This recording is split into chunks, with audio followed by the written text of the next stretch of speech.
What can you make with a couple of ingredients? Come on, we're gonna find out.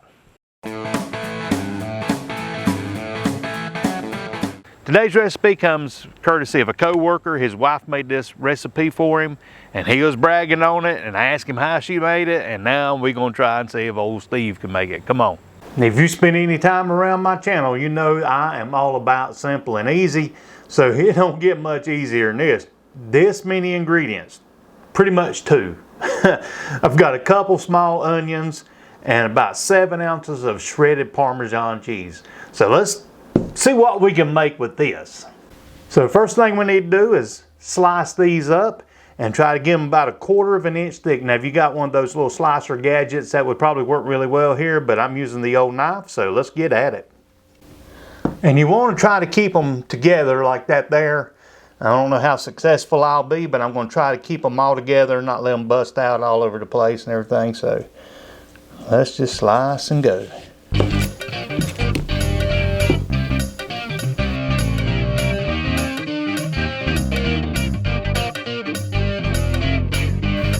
Well, that's about as thin as I can get them without hurting myself. Now the thing here is getting them in a pan and doing a few extra little things. So let's talk about that. All right, now the next thing you need to do is get you a pan, and this is an important step. It needs to be parchment paper to work best. I've heard that wax paper and foil won't work in this case, so if you got some parchment paper, go with that. And everybody needs a little bit of parchment paper around the house because it's just a wonderful little tool. So, and if it keeps trying to roll up on you or something, all you got to do is wad it up and it'll lay flat. And now we're just going to pour in the parm and just try to cover the whole pan and break these little clumps up here. But we want to cover the whole pan with good old Parmesan cheese. Try to get it spread out evenly.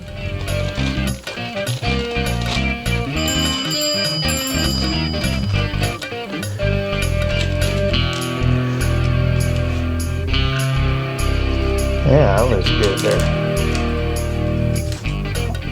All right, our Parmesan's all spread out. Now we're just going to lay the onions on top and try not to overlap them and see how that works out here. Just going to go from one end to the other. And these are our onion rings, our onion dessert, our bloomin' pan dish, or whatever you want to call this. I got a couple of oddball ones there that didn't hold together exactly right, but trying to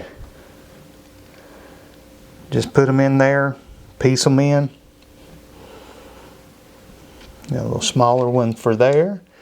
Just like working the puzzle. Now some of these are a little thicker than what it's called out for, but I'm going to probably cook it just a few minutes longer to compensate for that.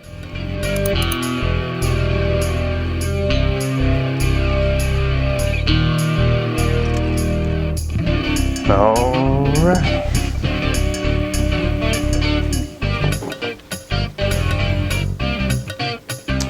Looks good so far. Now I'm going to just spray this with a little bit of olive oil and add some seasoning, so let's do that. I'm going to spray it away from here so it won't get spray everywhere, but I'll be back after I've sprayed it. All right, now I've sprayed them. I'm going to put a little bit of seasoning on here, and I'm just using this all-purpose seasoning. It's salt, pepper, and garlic. And I'm just going to sprinkle a little bit of this on there just to get it the way I like it, give it some extra flavor.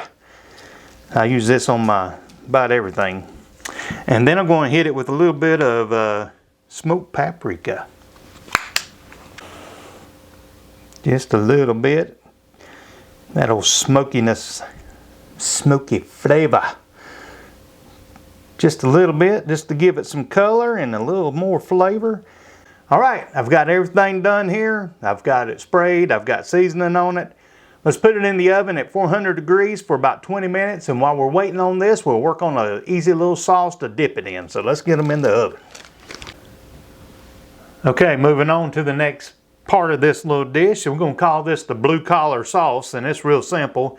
I've got a cup of sour cream. I've got a tablespoon of olive oil. Got a tablespoon of lemon juice. You can use a fresh squeezed or whatever. I've got a half a teaspoon of garlic powder and a half a teaspoon of dill. And what we're going to do here is just mix all this up in a bowl and use it for a dip. And it's not real hard. Like I said, this is kind of my own little crazy creation. Just kind of using another recipe and making something different out of it. So we'll call it the blue collar sauce. And we'll just give it the good old stir until it's really blended up nice.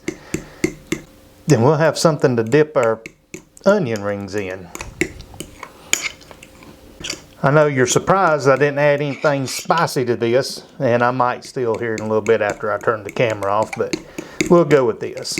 That looks nice.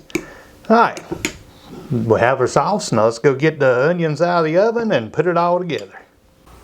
Alright my friends, there's the final product, fresh out of the oven. I've let it cool for about 10-15 minutes, and I sliced it with a knife. I just kind of pushed down on the knife and crunched it up a little bit. And there's our blue collar sauce we're going to dip it in.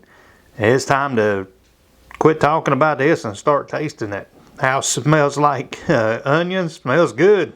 All right, I got my sauce on here and getting ready to give it a try, Susan, so no pressure. We'll see if it's any good.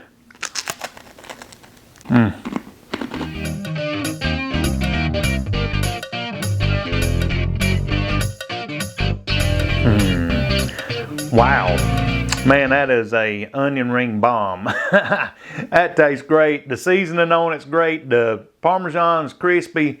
So Susan, I give this a thumbs up for sure. And I will be making it again. Like I said, if I can do it, anybody can, right? Hey, that was so simple, so easy, and it tastes so great. I enjoyed it. And I'm going to try it with some different seasonings and rubs on it and just mix it up a little bit. But yeah, you get to wanting a onion ring or something, give us a try. And what I'm going to do is I'm going to take one of the whole little things and I'm going to put it on a chaffle burger and kick it up a little bit. Hey, until next time, may the Lord bless you and go get you something good to eat. Samson, you ready to have a little bit of breakfast? Do you like sausage? Do you like sausage? Here you go, buddy. Tell everybody what you think about it.